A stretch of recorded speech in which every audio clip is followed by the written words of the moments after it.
Bonjour et bienvenue sur le Training Zen. Aujourd'hui une vidéo je pense très intéressante et très enrichissante, puisqu'en plus de l'analyse du graphique de Veolia Environnement, on verra comme il est primordial de s'intéresser aux unités de temps longues. Car, je tease un peu la suite de la vidéo, après une analyse du graphique journalier, on s'intéressera au graphique dans les autres unités de temps, et on verra quoi, je vous le donne dans le mille, et bien que les conclusions se contredisent. Mais tout d'abord un mot sur le titre du jour, Veolia Environnement. Veolia Environnement, c'est 19 milliards de capitalisation boursière, c'est 178 000 employés répartis dans 106 filiales et le titre se cote sur Euronext et fait partie du CAC 40. Avant de rentrer dans le vif du sujet et de voir si Veolia peut nous redonner un peu de baume au cœur, juste un petit mot rapide sur le contexte actuel car il est quand même particulier.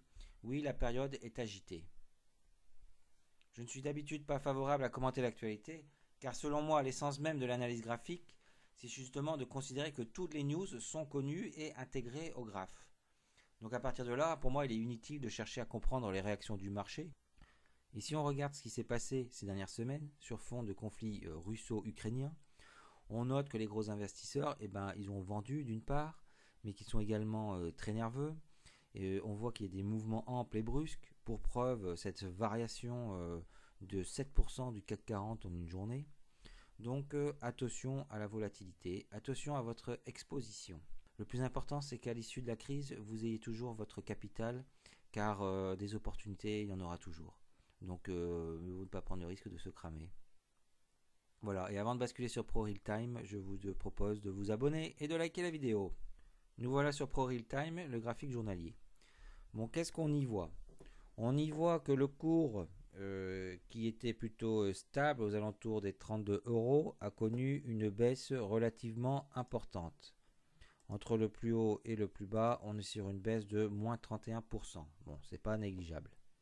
Le cours s'est quand même repris cette semaine et entre le niveau moyen ici aux environs de, on va dire, 32,5 et le cours actuel, on est sur une baisse de 17%. Donc, étant donné la crise actuelle, ça reste quand même raisonnable selon moi. Mais le cours est quand même mal orienté. On voit que M7 et M20 sont décroissantes. Et du côté des indicateurs, c'est pas vraiment folichon. Si on regarde les Fibonacci, si je prends le point le plus haut ici, hop, je fais passer, je relis ça au point le plus bas. On note que certes ça a été mieux cette semaine, mais on a rallié quoi, les 50%, on est repassé au-dessus des 50% de Fibonacci, mais pour repasser en dessous et se réorienter vers la baisse. Donc, on ne peut pas vraiment dire que la tendance baissière soit stoppée. Au contraire, on peut plutôt parler de rebond technique et s'inquiéter d'une continuité de la baisse. Ça, c'est ce que nous dit le graphique journalier. Pour autant, doit-on céder à la panique? Eh bien, je ne pense pas. Et on va le voir tout de suite en passant aux unités supérieures. On a un historique des cours jusqu'à l'an 2000, donc on peut s'intéresser au graphique en trimestriel. Allez, on va tracer ici une horizontale qui correspond au creux observé là en 2003.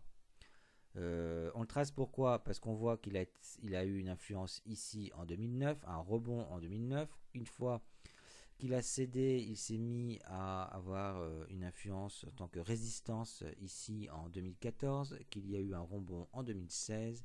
On voit qu'on est venu flirter avec ici aussi. Donc, hop, validé, ça c'est un niveau important. Autre niveau intéressant, celui défini par la première bougie, le point bas de la première bougie. Celui-là, il m'intéresse. Je le prends. Autre niveau qui va m'intéresser, c'est celui que j'obtiens ici en prenant le haut de cette bougie, puisque je vois que là, le cours, ce niveau a une influence, il a bien fait résistance cette période de 2009, et on verra ensuite par la suite qu'il a eu une influence en 2020. Donc ce qu'on peut dire à partir de là en trimestriel, c'est que le cours finalement a évolué ici dans un range entre 15 et 25, qu'il a réussi à s'échapper de ce range en 2021 pour venir buter sur les 32 qui avaient été définis il y a bien longtemps. Et donc le cours s'est écroulé à partir de ces 32 euros. Le niveau à 26 a cédé. Mais toutefois, aujourd'hui, on est revenu au-dessus de ces 26. Donc ce niveau-là a bien rempli son rôle de support. Allez, on passe en mensuel pour être plus précis. En mensuel, on retrouve nos 3 niveaux. Donc on observe ce range là, l'évolution du cours dans ce range horizontal. Et on observe donc, hop, je vais zoomer un petit peu. Le cours a eu des difficultés à s'extraire de ce range. Finalement, il a réussi à s'extraire du range. Il est revenu quand même tester la résistance haute qui est devenue support. Et puis, il est reparti à la hausse. Donc là, le cours était très très bien orienté. Et malheureusement, il a été freiné par la résistance supérieure. Mais surtout, le contexte actuel l'a fait plonger. On a plongé jusqu'à 23 €, mais on s'est quand même nettement bien repris. D'ailleurs, on ne l'a pas dit, on peut peut-être s'intéresser à la hausse, puisque entre le plus bas et le niveau actuel, on est quand même remonté de 19%. Allez, je reviens à 200 unités. Voilà, je reviens ici. Je vais tracer, car ça m'intéresse toujours, hop, de tracer les droites qui passent par les plus bas. Donc là, j'ai 2 plus bas. Hop, je la passe d'une autre couleur, comme ça, on la verra mieux. Orange, c'est très bien. Voilà, je trace la droite ici. Et je vais tracer la parallèle à cette droite, tac, qui passe par ce sommet-là. Pourquoi? Parce que je constate que quand je fais ça, je viens chercher ici le creux, ici. Et je viens chercher le sommet ici. Et donc, je vois que le cours, finalement, a évolué également dans ce canal haussier. Alors, il n'est pas fortement haussier, hein, on voit qu'il est presque horizontal, mais c'est un fait, le cours a évolué dans ce canal entre 2011 et 2021.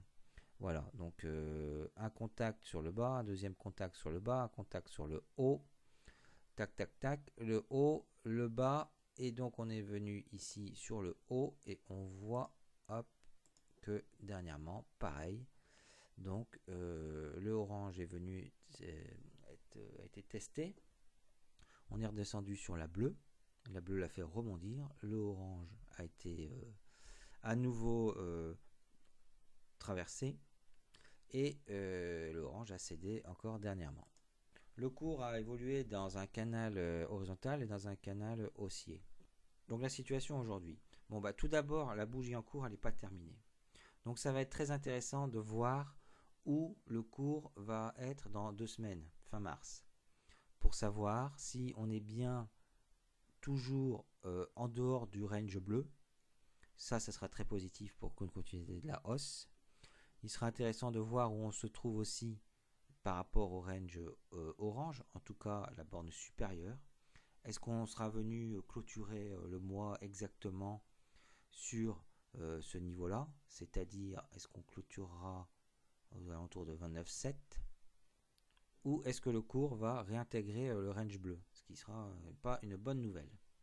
Donc c'est ça qui va compter dans les 2 semaines à venir. D'ailleurs, on va passer tout de suite en semaine. Nous y voilà. Et on va tracer les scénarios à partir d'ici. Scénario numéro 1, le scénario optimiste. On commence quand même par venir rechercher le support bleu. On rebondit, on repart à la hausse. Il y aura quand même la résistance orange à franchir. Donc hop, on devra peut-être la travailler un petit peu avant de la passer. Ensuite, on la passe. On se retrouve encore avec cette résistance bleue. Donc là aussi, peut-être un peu de mouvement. Hop, et puis on s'affranchit de tout ça et on part à la hausse. Tac, tac. Scénario numéro 1, optimiste. Scénario 2, moins optimiste, consiste à dire que effectivement, on va aller travailler ici cette horizontale bleue aux alentours de 26 €, mais que malheureusement le cours va céder. Et s'il cède, ça sera pour descendre plus bas que les derniers plus bas, là, aux alentours de 22. Et on pourrait même imaginer qu'on aille tester le support orange, le bas du canal haussier orange. Hop. Et pour, je l'espère, venir rebondir dessus. Tac et tac. Voilà les 2 scénarios sur Veolia.